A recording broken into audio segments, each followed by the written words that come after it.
Bus incendié, mosquée endommagée, ça, ce sont les images que la République islamique d'Iran veut montrer au reste du monde.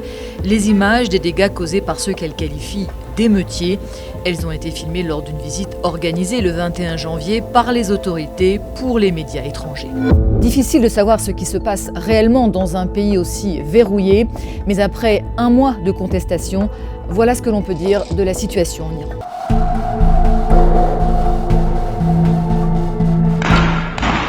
Le premier bilan officiel a été donné le 21 janvier. La télévision d'État a annoncé que plus de 3000 personnes avaient été tuées lors du mouvement de contestation, dont une très grande majorité qui sont considérées comme des martyrs, car victimes innocentes selon les autorités iraniennes.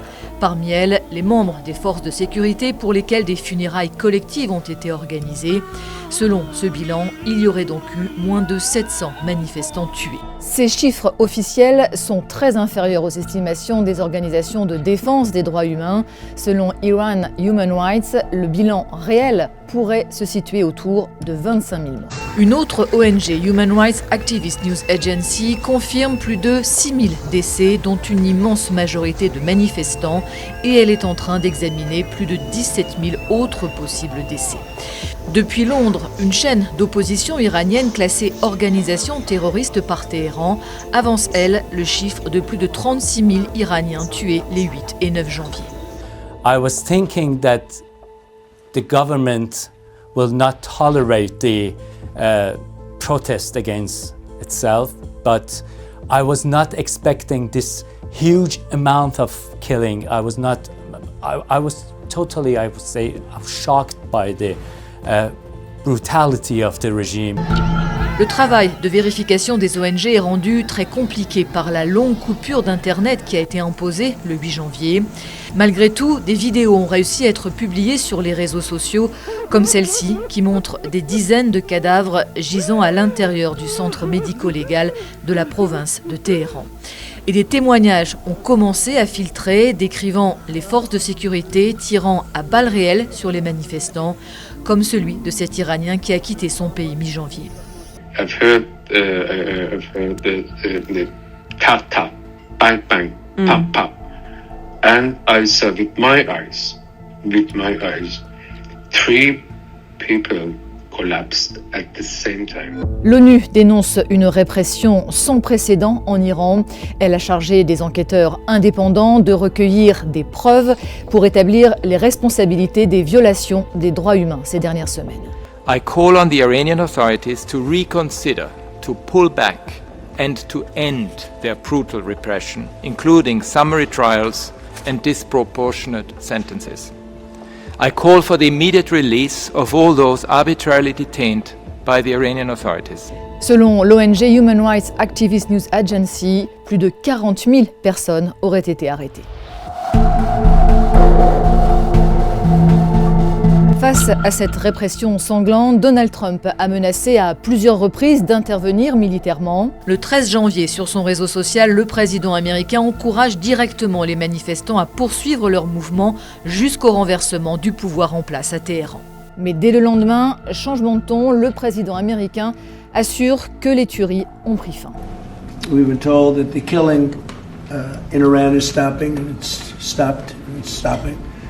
And there's no plan for executions or executions. 8 jours passent, l'Iran et les États-Unis, ennemis jurés depuis la révolution islamique de 1979, ne cessent d'échanger menaces et invectives, mais la perspective d'une intervention militaire semble s'éloigner, jusqu'au 22 janvier où le président américain annonce que des navires font route vers le golfe Persique.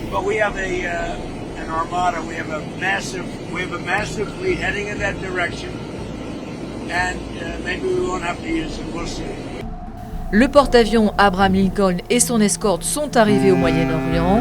L'Iran a mis en garde contre une intervention américaine et le Hezbollah libanais, soutenu par Téhéran, a prévenu qu'une guerre contre l'Iran embraserait la région. The Islamic Republic will fall. Not if, but when. Reza Pahlavi s'est dit prêt à mener une transition démocratique dans le pays, d'où son père, le dernier Shah d'Iran, avait été chassé en 1979 par la révolution qui a porté au pouvoir l'ayatollah Khomeini.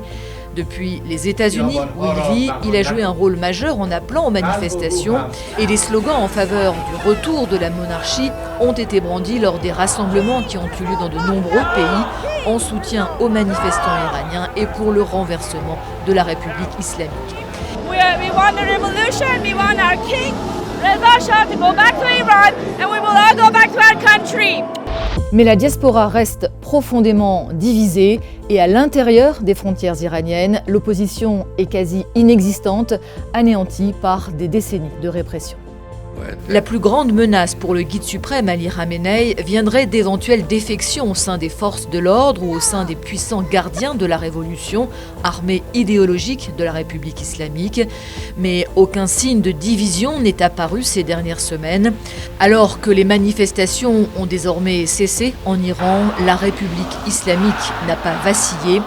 Le chef du pouvoir judiciaire iranien a promis des procès au plus vite contre les manifestants arrêtés et des punitions sans la moindre clémence pour ceux qui seront reconnus coupables.